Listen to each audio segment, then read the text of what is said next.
Hello friends, welcome to my YouTube channel IES-GATEWiz। इस video में Gupta and Gupta के building materials and construction के question number 41 से लेकर 50 तक डिटेल में कंसेप्ट के साथ डिस्कस करूंगा। ये सीरीज का पार्ट 5 वीडियो है। पुरानी वीडियोस के लिए आप मेरे यूट्यूब चैनल की प्लेलिस्ट में जाकर देख सकते हो और जिस भी क्वेश्चन में आपको कोई फर्दर क्लैरिफिकेशन या डाउट होता है तो आप कमेंट सेक्शन में डिस्कस कर सकते हो। So let's start. जो फर्स्ट क्वेश्चन है इस वीडियो का, that is 41 question of Gupta and Gupta book. A first class brick when immersed in cold water for 24 hours should not absorb water more than। इसमें question में ये पूछा जा रहा है कि जो हमारी फर्स्ट क्लास ब्रिक्स होते हैं, अगर हम उनको कोल्ड वाटर में इमर्स करते हैं 24 आवर्स तक, तो उनकी जो मैक्सिमम वाटर एब्जॉर्प्शन लिमिट है वो कितनी है। ठीक है, तो बेसिकली हमारे जो फर्स्ट क्लास ब्रिक्स हैं, हमारे आपने पढ़ रखा है basically based on the field practice के बेसिस पर हम अपने ब्रिक्स को 4 कैटेगरीज में क्लासिफाई कर सकते हैं, जिसमें हमारा फर्स्ट क्लास ब्रिक्स है, सेकंड क्लास ब्रिक्स हैं, थर्ड क्लास ब्रिक्स हैं और हमारे फोर्थ क्लास ब्रिक्स हैं। तो हमारे इस क्वेश्चन में जो फर्स्ट क्लास ब्रिक्स हैं, ये हमारे वेल बर्न्ड ब्रिक्स हैं जो थॉरली किल में इनकी बर्निंग की गई है।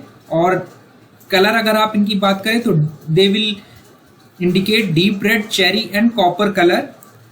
ठीक है, ब्रिक्स आपके बेसिकली रेक्टेंगुलर शेप में होंगे with parallel, sharp and straight edges, free from flaws, cracks and stones. Uniform texture होगा। Left no impression on the brick when scratch is made on by the finger nail, और metallic ringing sound होगा। और जो water absorption की limit है, यहाँ पर आप देख रहे हैं water absorption should be 12 to 15% of its dry weight. जो हमारा ब्रिक का वेट है उसके 15% से ज्यादा हमारा उसमें वाटर एब्जॉर्ब नहीं होना चाहिए अगर हम उसको कोल्ड वाटर में 24 घंटे के लिए रख के वाटर एब्जॉर्प्शन निकालते हैं।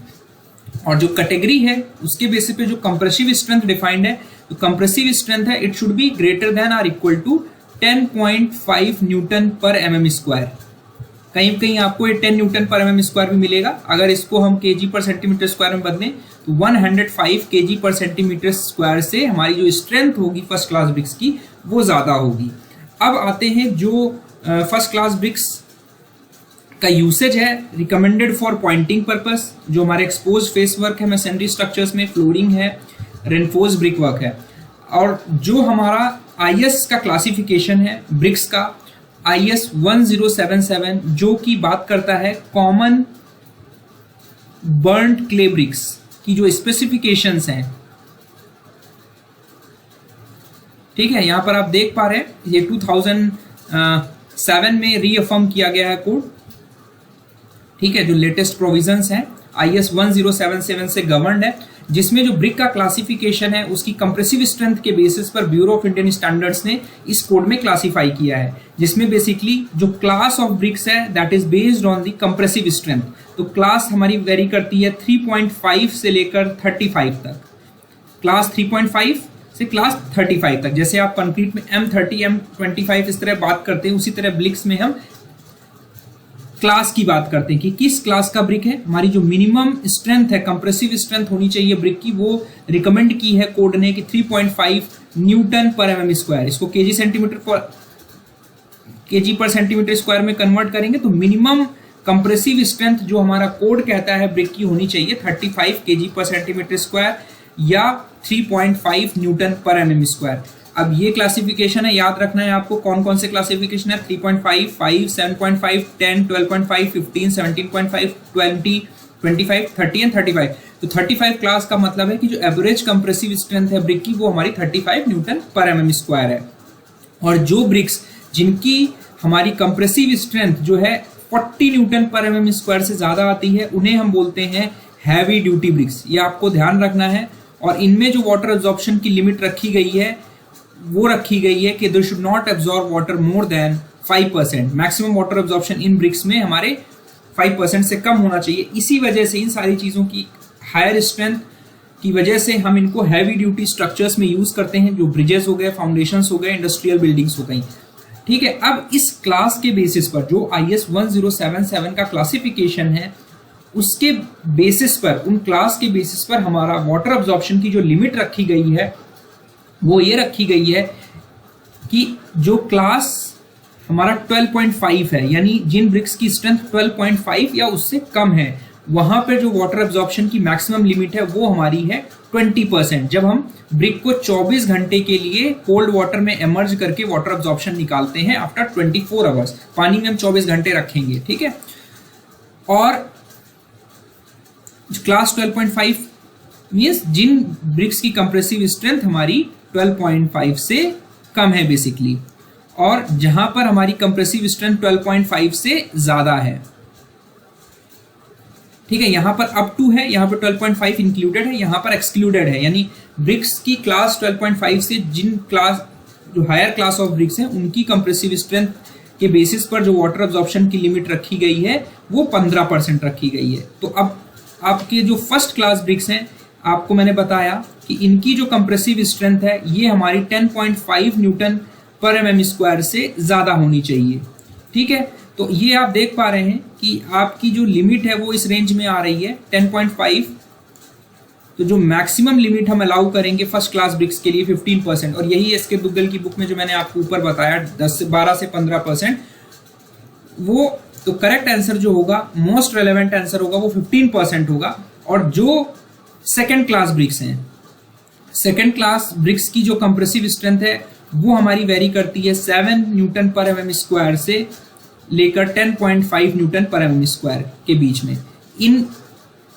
इस फील्ड प्रैक्टिस के अकॉर्डिंग ये जो क्लासिफिकेशन है, यहां पर आप देख पा रहे हैं कि जो कंप्रेसिव स्ट्रेंथ है वो क्लास 12.5 से नीचे आ रही है, ठीक है। तो यहां पर वाटर एब्जॉर्प्शन की लिमिट जो रखी गई है वो 20% रखी गई है, ठीक है। इसी तरह थर्ड क्लास के लिए अभी हम बात करेंगे नेक्स्ट क्वेश्चन में।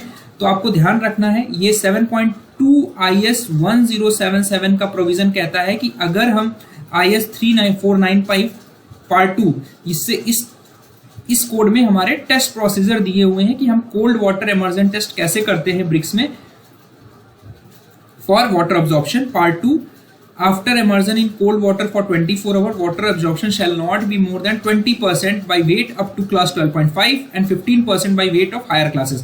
यानी 12.5 से जिन ब्रिक्स की कंप्रेसिव स्ट्रेंथ ज्यादा आएगी वहां पर हम कम वाटर परसेंटेज अलाउ करेंगे, ठीक है। तो ये चीजें इंपॉर्टेंट है, ध्यान रखना है कि क्वेश्चन में क्या पूछा जा रहा है, उसके अकॉर्डिंग ऑप्शन आपको करना है। तो मोर अप्रोप्रिएट आंसर जो होगा वो आपका 15% होगा। और ये जेपीएससी एई के एग्जाम में लास्ट ईयर पूछा गया था, जिसमें जो आंसर की में पहले 20% दिया था, बाद में रिवाइज करके उसको 15% किया गया था। और गुप्ता एंड गुप्ता में इसका आंसर बी दिया है, जो कि अप्रोप्रिएट नहीं है और फर्स्ट क्लास ब्रिक्स। तो करेक्ट आंसर आपको 15% देना है with reference to SK Duggal book and IES-1077 के प्रोविजंस के अकॉर्डिंग। तो करेक्ट आंसर जो होगा हमारा ऑप्शन ए होगा। उसके बाद आते हैं कि हमारी जो फर्स्ट क्लास ब्रिक्स है उसकी जो स्ट्रेंथ है, मिनिमम कंप्रेसिव स्ट्रेंथ या क्रशिंग स्ट्रेंथ, वो कितनी होनी चाहिए। तो यहाँ पे मैंने एक स्टैंडर्ड टेक्स्ट बुक का क्लॉज आपको दिखाया हुआ है, जिसमें ब्रिक्स को फील्ड प्रैक्टिस के बेसिस पर 4 क्लासेस में क्लासीफाई किया जाता है। जिसमें फर्स्ट क्लास ब्रिक्स हैं, उनकी हमारी जो मिनिमम कंप्रेसिव स्ट्रेंथ है वो 105 यानी 10.5 kg न्यूटन पर एमएम स्क्वायर। अगर अब इसको न्यूटन पर एमएम स्क्वायर में लिखें, जैसा कि मैंने आपको बताया, ठीक है। शार्प एजेस होंगी, हाई क्वालिटी ब्रिक्स होंगे, यूनिफॉर्म शेप होगा और ये properly sound and well burned होंगे। तो इनकी जो स्ट्रेंथ होगी और जो इनसे मेटालिक साउंड आएगा वो बहुत ही क्लियर होगा एंड फ्री फ्रॉम इन्फ्लोरेसेंस होंगे। और water absorption after 24 hours in water is not more than 10 to 15% by mass of BRICS. तो यहाँ पर भी इस बुक से भी आपको ये रेफरेंस मिल गया कि जो मैक्सिमम वाटर एब्जॉर्प्शन की लिमिट है फर्स्ट क्लास ब्रिक्स की वो 15% तक है, ठीक है। बिकॉज ऑफ हाईएस्ट क्वालिटी हम इन्हें लोड बियरिंग वॉल्स में यूज करते हैं, ठीक है। सेकंड क्लास ब्रिक्स हमारे कौन से ब्रिक्स होंगे जिनकी स्ट्रेंथ मैंने आपको बताया 7 से लेकर 10.5 न्यूटन पर एमएम स्क्वायर के बीच में होती है, ठीक है। ये साउंड और वेल बर्न्ड होंगे, बट सर्टेन इरेगुलरिटीज होंगी जिसकी वजह से इनको हम सेकंड क्लास ब्रिक्स बोलते हैं। क्रैक से फ्री होंगे, बस इसमें कंसिडरेबल इन्फ्लोरेसेंस हो सकता है। और वाटर एब्जॉर्प्शन मैंने आपको बताया सेकंड क्लास ब्रिक्स के लिए आईएस कोड के हिसाब से भी इस स्ट्रेंथ रेंज में जो मैक्सिमम वाटर एब्जॉर्प्शन लिमिट है वो 20% बाई मास ऑफ ब्रिक या dry weight of the brick हम लेंगे, ठीक है।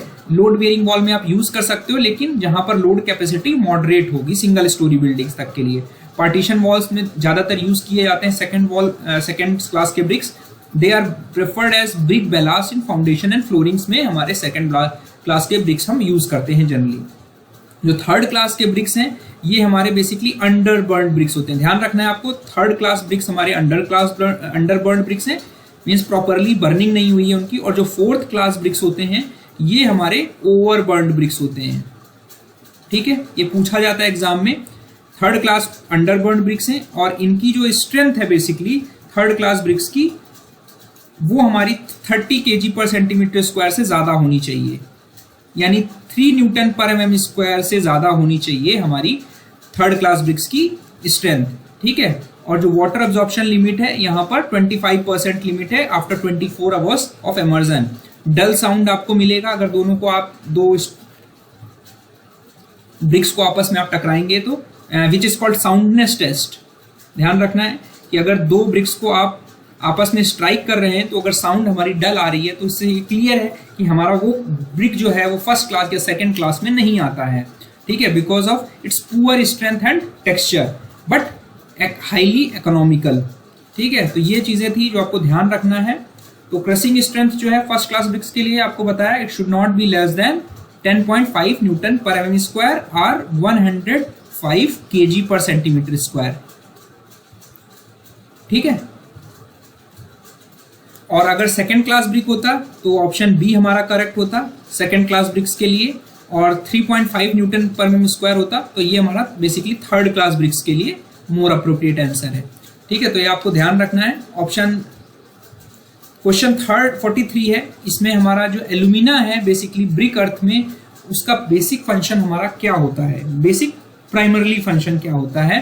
तो आप देख रहे हैं यहाँ पर ये जो आपको मिट्टी दिख रही है, we have prepared brick earth, जो कि हम ब्रिक बनाने के लिए यूज करेंगे।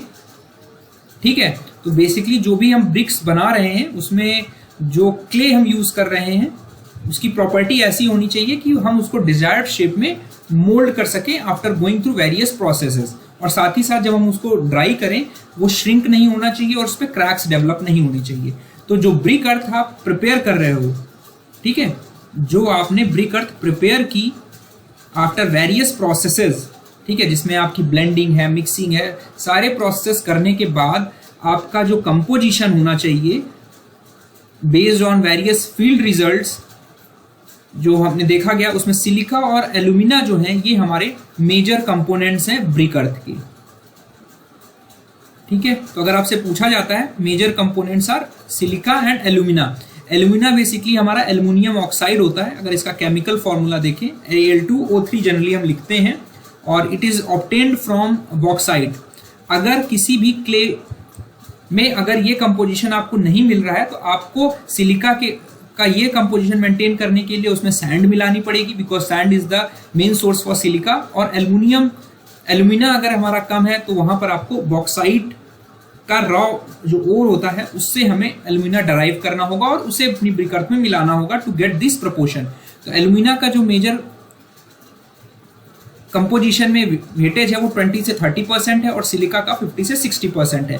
लाइम की मैक्सिमम लिमिट 10% है, मैग्नीशिया की 1% है, फेरिक ऑक्साइड की 7% है, एल्कलीज की 10% से ज़्यादा नहीं होनी चाहिए, और मैग्नीशिया, फेरिक ऑक्साइड और एल्कलीज तीनों मिला के हमारे 20% होने चाहिए। ये इंपॉर्टेंट चीज़ है, एग्जाम में पूछा जा सकता है। जो मैग्नीशिया है, फेरिक ऑक्साइड है और एल्कलीज है, इन तीनों का कंबाइंड प्रपोर्शन जो होना चाहिए वो 20% से कम होना चाहिए। ठीक है, carbon dioxide, sulphur trioxide and water, ये हमारा स्मॉल परसेंटेज ट्रेसेस में अवेलेबल रहता है ब्रिक अर्थ में। अब आते हैं हम फंक्शन के, जो हमारा प्राइमरली फंक्शन है एल्यूमिना का। होता क्या है कि जैसे ही हम अपनी ब्रिक अर्थ में पानी डालते हैं तो अगर हमारा एल्यूमिना जो हमने एल्युमिनियम ऑक्साइड है बेसिकली, उसका अगर कंपोजिशन ब्रिक अर्थ में 20 से 30% होगा तो पानी के साथ एल्यूमिना रिएक्ट करेगा। ठीक है, and it acts as a cementing material. ध्यान रखना है आपको कि जो एल्यूमिना है ये सीमेंटिंग मटेरियल की तरह, बाइंडिंग मटेरियल की तरह काम करता है। ठीक है, और जब पानी इसमें मिलाते हैं तो इट इम्पार्ट्स प्लास्टिसिटी। प्लास्टिसिटी वो प्रॉपर्टी है जिससे हम डिजायर्ड शेप में अपने ब्रिक अर्थ को किसी भी शेप में मोल्ड कर सकते हैं, जो भी शेप चाहिए। तो हमें बेसिकली ब्रिक में रेक्टेंगुलर शेप चाहिए होता है, क्यूब अगर प्लान में देखें, अदरवाइज इट इज अ, ये शेप होता है हमारा ब्रिक का। अगर टॉप प्लान में देखेंगे तो रेक्टेंगुलर शेप होगा। तो हम जिस भी डिजायर्ड शेप में अगर किसी दूसरे शेप में ब्रिक बनाना चाह रहे हैं तो उस पर्टिकुलर शेप में हम मोल्ड कर सकें, तो वो जो प्रॉपर्टी होगी वो प्लास्टिसिटी होगी। ठीक है, तो ये जो प्रॉपर्टी आती है ये हमारी एल्यूमिना से आती है। तो बेसिक फंक्शन जो है हमारा primarily function is to impart the plasticity to the brick earth. जो आपने ब्रिक अर्थ तैयार किया उसको प्लास्टिसिटी इम्पार्ट किया। अब होगा क्या, अगर आपने एक्सेस में डाल दिया, यानी 30% से ज्यादा प्रोपोर्शन में अगर हमारा एल्यूमिना है, तो होगा क्या, जब आप प्लास्टिसिटी तो इंप्रूव हो जाएगी, लेकिन जब ब्रिक ड्राई होंगे, मतलब जब आप मोल्ड शेप डिजायर्ड शेप में करने के बाद इनको ड्राई करोगे तो इट विल डेवलप क्रैक्स और वॉर्पिंग होगी, मींस बेंड होगा जब आप बर्न करोगे ब्रिक को। ठीक है, it produces cracks in brick on drawing, और वॉर्प और क्रैक्स हमारे डेवलप होंगे। और जिन क्लेज में हमारा एल्यूमिना कंटेंट ज्यादा होता है वो ब्रिक्स हमारे रिफ्रैक्टरी होती है, यानी हीट रेजिस्टेंस जो होता है वो हमारा बढ़ जाता है। तो अगर आपसे पूछा जाता है कि अगर आपको रिफ्रैक्टरीनेस अपने ब्रिक्स में बढ़ानी है तो आपको एल्यूमिना का कंपोजिशन बढ़ाना होगा। ठीक है, बट डिसएडवांटेज ये होगा कि जो ब्रिक्स हैं उसमें क्रैक्स और श्रिंकेज, बिकॉज ये क्रैक्स जो डेवलप हो रहे हैं ये श्रिंकेज की वजह से हो रहे हैं जब हमारा ब्रिक ड्राई हो रहा है। ठीक है, तो अगर हम ऑप्शंस में देखेंगे तो प्राइमरली फंक्शन जो हो गया वो हमारा हो गया to impart plasticity to the brick.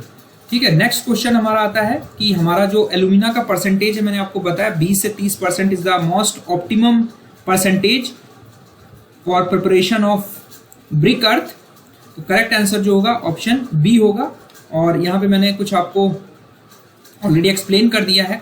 उसके बाद नेक्स्ट क्वेश्चन है कि अगर हम एल्यूमिना का कंपोजिशन ब्रिक अर्थ में ज्यादा रखते हैं तो ब्रिक हमारे क्या होंगे, क्रैक्स होंगे, इस तरह क्रैक्स डेवलप होंगे और ब्रिक्स हमारे वॉर्प हो जाएंगे जब हम अपने ब्रिक्स की बर्निंग नहीं, ध्यान रखना है, ब्रिक्स को जब आप ड्राई कर रहे होगे, बर्निंग के समय नहीं, ड्राई करते समय ही उसमें क्रैक्स और वॉर्पेज आ जाएगा। तो ऐसे ये इंडिकेट करता है कि हमारा जो एल्यूमिना में जो ब्रिक अर्थ में प्रेजेंट है वो कंपोजिशन हमारा 30% से ज्यादा है। ठीक है, तो यहाँ पे मैंने समराइज भी किया है कि जो एल्यूमिना है मेन कॉन्स्टिट्यूएंट है क्ले का, ये सीमेंटिंग मटेरियल की तरह एक्ट करता है रॉ ब्रिक में। Brick clay is plastic due to presence of alumina because it imparts plasticity. Plasticity ये इंश्योर करता है कि ब्रिक्स को हम डिजायर्ड शेप में मोल्ड कर सकें, जिस भी शेप में चाहें। ठीक है, और अगर एक्सेस अमाउंट ऑफ एल्यूमिना हमारा क्ले में प्रेजेंट है तो ब्रिक हमारा क्या होगा, श्रिंक करेगा, वॉर्प करेगा ड्राई करते समय, एज वेल एज बर्निंग में भी ये प्रॉब्लम आएगी। ठीक है, तो करेक्ट आंसर जो होगा it will crack, shrink and warp on drying as well as burning। उसके बाद नेक्स्ट क्वेश्चन है हमारा the nominal size of modular bricks. ठीक है, तो थोड़ा सा मैं आपको बता देता हूं कि पूरे थ्रू आउट द कंट्री अगर आप देखोगे तो there are variable sizes of bricks being used. ठीक है, थ्रू आउट द कंट्री। तो इस चीज को स्टैंडर्डाइज करने के लिए हमारे ब्यूरो ऑफ इंडियन स्टैंडर्ड ने क्या किया, ब्रिक्स के साइज को स्टैंडर्डाइज किया। ठीक है, और ये स्टैंडर्डाइजेशन जो दिया हुआ है ये हमारा IES 1077 कोड में दिया गया है। और जो स्टैंडर्डाइजेशन है जो हमारे स्टैंडर्ड ब्रिक्स हैं बेसिकली। ठीक है, तो दो कैटेगरी के ब्रिक हो गए, एक तो हो गया हमारा स्टैंडर्ड ब्रिक और दूसरा हो गया हमारा नॉन स्टैंडर्ड या ट्रेडिशनल ब्रिक्स। ठीक है, ध्यान रखना है। तो दो तरीके हो गए हमारे ब्रिक्स को क्लासिफाई करने के लिए। तो ब्रिक्स जो स्टैंडर्ड ब्रिक है इसकी जो साइज है, डायमेंशंस हैं, वो हमारी फिक्स हो गई। मींस अगर थ्रू आउट द कंट्री आप कहीं भी पूछोगे कि हमें स्टैंडर्ड ब्रिक चाहिए तो उसकी जो डायमेंशंस होंगी वो फिक्स होंगी। वो क्या होंगी वो मैं आपको भी बता दूंगा। और ट्रेडिशनल ब्रिक्स की साइजेस आपको वेरिंग साइजेस में मिलेंगी थ्रू आउट द कंट्री। तो जो स्टैंडर्ड ब्रिक्स हैं इनको हम बोल सकते हैं मॉड्यूलर ब्रिक्स, और जो ट्रेडिशनल ब्रिक्स हैं इनको हम बोल सकते हैं नॉन मॉड्यूलर ब्रिक्स।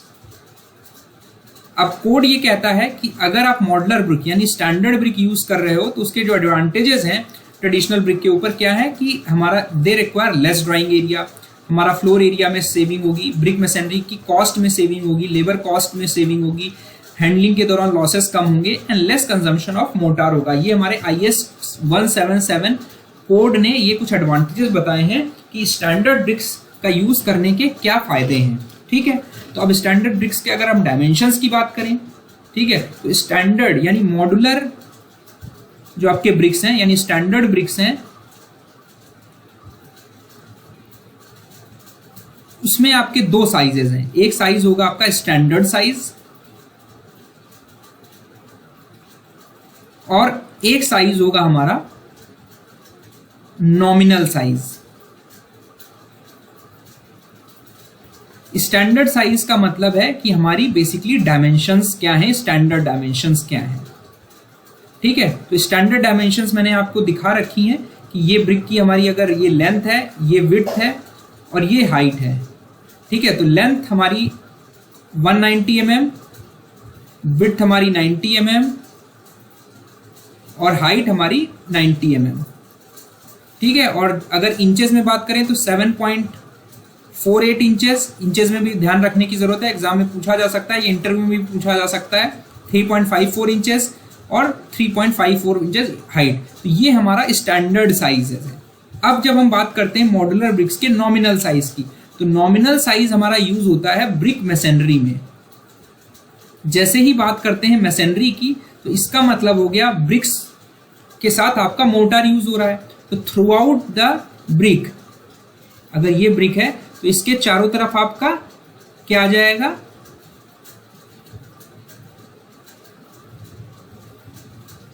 मोटार आ जाएगा। अगर आप सीमेंट मोटार यूज कर रहे हो तो सीमेंट मोटार आ जाएगा।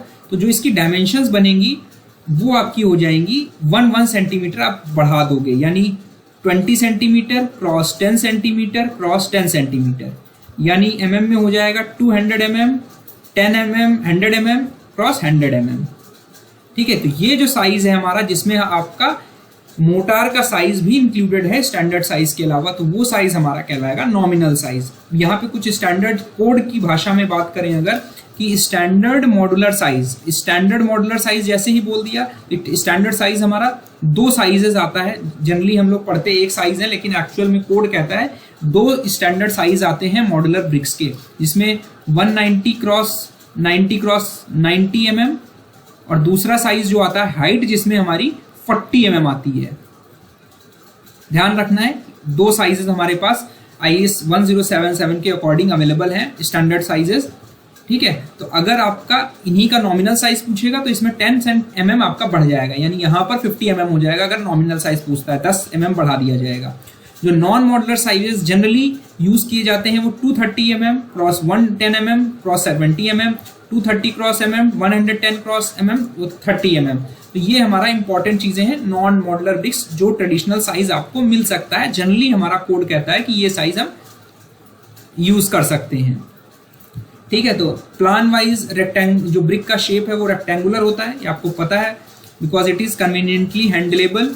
और ये स्टैंडर्ड हमारा एक फील्ड प्रैक्टिस है कि जो ब्रिक की लेंथ है वो basically 2 times the width of the brick होगी plus thickness of the mortar. तो आपको ये रिलेशन याद रखना है, L is equal to 2B plus mortar की थिकनेस है, ब्रिक की थिकनेस नहीं, मोटार की थिकनेस है। और जो ब्रिक की हाइट है वो विड्थ के बराबर है। ये आप ऊपर जो मैंने अभी डायमेंशंस लिखी उससे आप डिराइव कर सकते हो। तो जो स्टैंडर्ड ब्रिक का साइज है उसे हम मॉड्यूलर ब्रिक बोल रहे हैं बेसिकली। मॉड्यूलर ब्रिक का जो स्टैंडर्ड साइज हुआ वो 19 क्रॉस 9 हुआ, 19 क्रॉस 9 क्रॉस 4 हुआ। अब अगर इसको मैसनरी के साथ प्लेस करेंगे तो मोटार के साथ इसकी जो थिकनेस होगी वो 20 क्रॉस 10 हो जाएगी। इसको बोलेंगे नॉमिनल साइज। ठीक है, और ट्रेडिशनल ब्रिक्स की ये डायमेंशंस दी हुई हैं इंचेस में, 9 inches cross 4.5 inches cross 3 inches.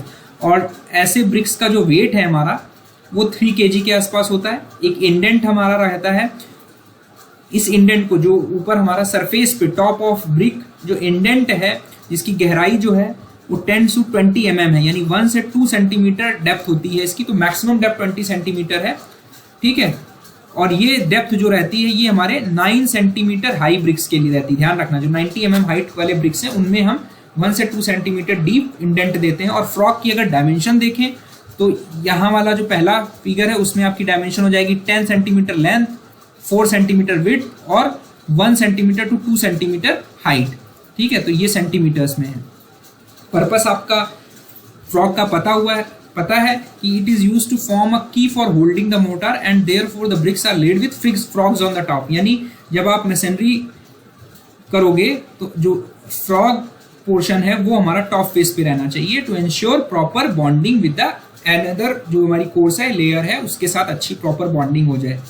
ठीक है, एक और इम्पॉर्टेंट चीज़ है, ये इम्पॉर्टेंट है कि जो फ्रॉग है हमारा जो इंडेंट है वो हम 4 सेंटीमीटर हाई ब्रिक्स में प्रोवाइड नहीं करते हैं।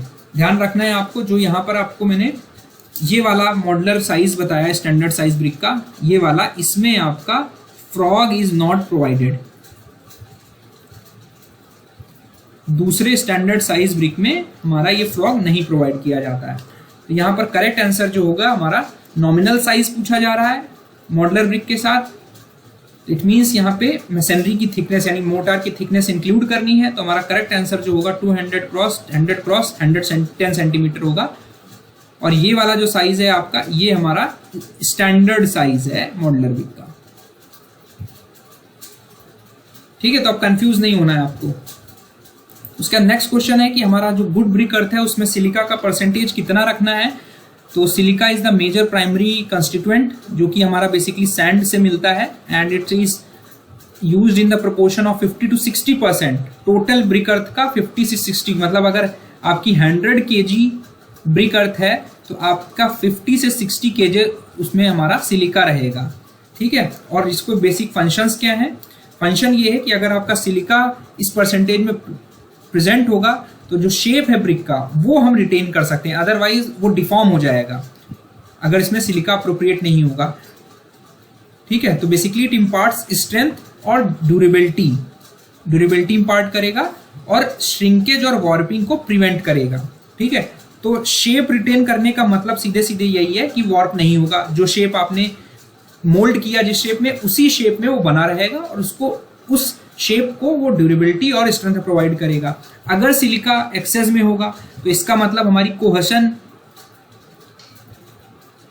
लेस होता जाएगा। जो बॉन्डिंग है, बाइंडिंग है पार्टिकल्स के बीच में, सैंड अगर ज़्यादा होगी तो उसके बीच में जो पार्टिकल्स के बीच में बाइंडिंग वो रिड्यूस होती जाएगी। और अगर हमारा कोहेशन लेस होता जाएगा तो ऑटोमेटिक जो ब्रिक होगा वो ब्रिटल होता जाएगा और बर्निंग के समय वो कमज़ोर, वीक हो जाएगा। large percentage of sand or uncombined silica is undesirable। ठीक है, because it will lead to weak strength of the bricks। साथ ही साथ it is added to decrease shrinkage in burning। ठीक है, पर्पस क्या है कि बर्निंग के दौरान ये हमारा श्रिंकेज रिड्यूस करता है, ये मैंने आपको ऑलरेडी बताया है यहाँ पे। और साथ ही साथ जो हमारे लो एल्यूमिना क्लेज हैं, लो एल्यूमिना क्लेज का मतलब है कि आपकी जो हीट रेजिस्टेंस प्रॉपर्टीज हैं ब्रिक की, यानी रिफ्रैक्टरी वैल्यू कम हो गई, तो अगर हम सिलिका का वेटेज बढ़ा देंगे तो रिफ्रैक्टरीनेस हम मेंटेन कर सकते हैं ब्रिक्स की। तो यहाँ पर जो परसेंटेज होगा वो हमारा 50 से 60% होगा फॉर सिलिका। उसके बाद हमारा नेक्स्ट क्वेश्चन है कि excess of silica in brick earth. मैंने आपको बताया कि अगर सिलिका हमारा ज़्यादा होगा तो it will lead to loss of cohesion. ठीक है, it will lead to loss of cohesion. Cohesion होगा तो हमारा ब्रिक जो होगा वो ब्रिटल हो जाएगा। ठीक है, एंड वीक हो जाएगा, जिससे हमारी जो ब्रिक की इम्परमेबिलिटी है वो रिड्यूस हो जाएगी। ठीक है, तो higher the proportion of the sand the more and shapely the uniform texture will be the brick. Although excess silica destroys cohesion between the brick clay properties and makes the brick brittle and weak. तो ये brittleness जो आ रही है, ये cohesion less जो बढ़ रहा है हमारा सैंड पार्टिकल्स के बढ़ने की वजह से, उसकी वजह से ये ब्रिटलनेस ब्रिक में बढ़ रही है। ठीक है, और ब्रिक्स की अगर ड्यूरेबिलिटी पूछा जाए कि जो इम्पार्ट करने वाले दो कंपोनेंट्स हैं वो हमारे सिलिका हैं। Silica and alumina are the major composition जो ब्रिक्स की ड्यूरेबिलिटी डिसाइड करते हैं। उसका नेक्स्ट क्वेश्चन है कि which of the following ingredients enables the brick to retain its shape.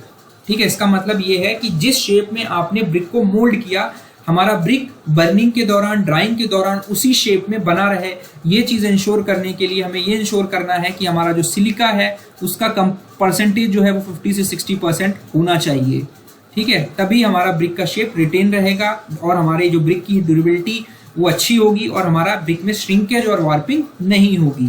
ठीक है, तो करेक्ट आंसर ऑप्शन बी होगा, जिसको मैंने ऑलरेडी एक्सप्लेन किया हुआ है। इसके बाद आयरन और मैग्नीज का मैं पर्पस आपको बता देता हूँ कि जो मैग्नीशिया है बेसिकली वो हमारा 1% से कम होना चाहिए। ठीक है, तो आपको ये दो चीजें इंपॉर्टेंट ध्यान रखनी कि मैग्नीशिया एंड आयरन जो है ये ब्रिक्स को कलर इंपार्ट करते हैं। ठीक है, तो अगर मैग्नीशिया का परसेंटेज कम ज्यादा रहेगा तो वो ब्रिक के कलर में रिफ्लेक्ट होगा, तो बेसिकली वो ब्रिक को येलोइश शेड देता है मैग्नीशिया जब हमारा ब्रिक बर्न करता है, और साथ ही साथ क्ले को सॉफ्टन करता है at a slower rate than in most cases lime and reduces warping. ठीक है, आयरन ऑक्साइड का कंपोजिशन आपको पता है कि it is less than generally 7% of the clay, और जो उसकी बेसिक प्रॉपर्टीज हैं ये रेड कलर इंपार्ट करता है बर्निंग के समय when excess oxygen is available, और अगर हमारी ऑक्सीजन की अवेलेबिलिटी जब हमारी किल में बर्निंग हो रही है ब्रिक्स की अगर वो प्रॉपर नहीं है तो डार्क ब्राउन कलर आता है या इवन ब्लैक कलर। तो ये चीजें ध्यान रखनी है, रेड कलर तभी आएगा जब सफिशिएंट ऑक्सीजन मिल रही है बर्निंग के दौरान, और हमारा डार्क ब्राउन अगर कलर मिल रहा है तो इसका मतलब आयरन तो प्रेजेंट है बट जब बर्निंग हो रही है ब्रिक की उस समय हमें सफिशिएंट ऑक्सीजन नहीं मिल रही है। However excess of ferric oxide makes the brick dark blue. तो ये तीन चीजें ध्यान रखनी है, कब कब किस कंपोजिशन से हमारा कौन सा कलर आ रहा है। डार्क ब्लू कलर आएगा due to presence of excess ferric oxide. हमारी आयरन की एडिक्वेसी से इम्परमेबिलिटी और ड्यूरेबिलिटी बढ़ेगी ब्रिक की। It tends to lower the fusion point. ठीक है, क्ले का जो फ्यूजन पॉइंट है वो रिड्यूस करेंगे स्पेशली फेरस ऑक्साइड के फॉर्म में। ठीक है, स्ट्रेंथ एंड हार्डनेस इंपार्ट करेगा। तो करेक्ट आंसर यहाँ पर जो होगा सिलिका होगा। जो नेक्स्ट और लास्ट क्वेश्चन है इस वीडियो का इसमें है कि which of the following pairs gives a correct combination of useful and harmful constant, यानी पहला जो कंपोनेंट है वो यूजफुल होना चाहिए, दूसरा हार्मफुल होना चाहिए इन ब्रिक अर्थ रिस्पेक्टिवली लिखा हुआ है ना इसमें। तो अगर आप देखेंगे तो पहला कंपोनेंट जो यूजफुल है वो हमारा सिलिका है। ठीक है, और दूसरा हार्मफुल कंपोनेंट जो है वो हमारा एल्कलीज है।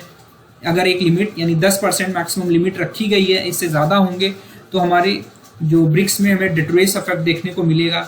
होगा क्या कि जो एल्कलीज हैं they will combine with silicates of aluminium, alumina के सिलिकेट्स के साथ कंबाइन होके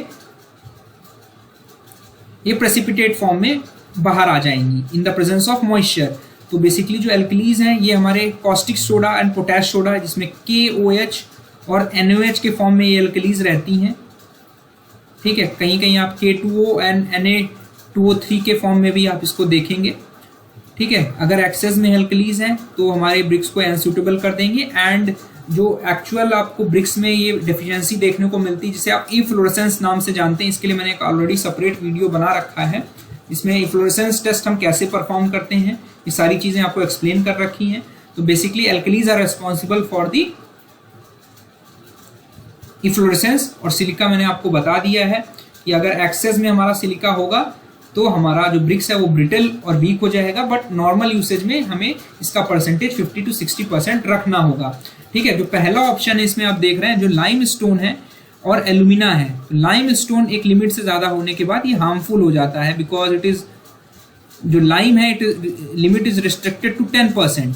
तो लाइम का एज अ हार्मफुल सब्सटेंस अगर देखेंगे तो क्या आपको देखने को मिलेगा कि डिजायरेबल अमाउंट बेसिकली 10% हमारा होता है। अगर इससे ज़्यादा है तो जो ब्रिक्स का कलर है हमारा रेड से येलो में चेंज होने लगता है। ये इंपॉर्टेंट है, एग्जाम में पूछा भी गया था UPPSC के कि अगर हमारा लाइम एक्सेस में है यानी 10% से ज़्यादा प्रेजेंट है हमारे ब्रिक अर्थ में, जब आप ब्रिक को बर्न करोगे तो जो कलर होगा ब्रिक का जो रेड होने वाला था वो येलो में चेंज हो जाएगा। ठीक है, तो ये एक इंपॉर्टेंट चीज़ थी जो आपको ध्यान रखनी है। और अगर लम्प्स में प्रेजेंट है तो मॉइस्चर अब्जॉर्ब करेगा बिकॉज कैल्शियम ऑक्साइड है, स्वेल करेगा और it will lead to the disintegration of the brick.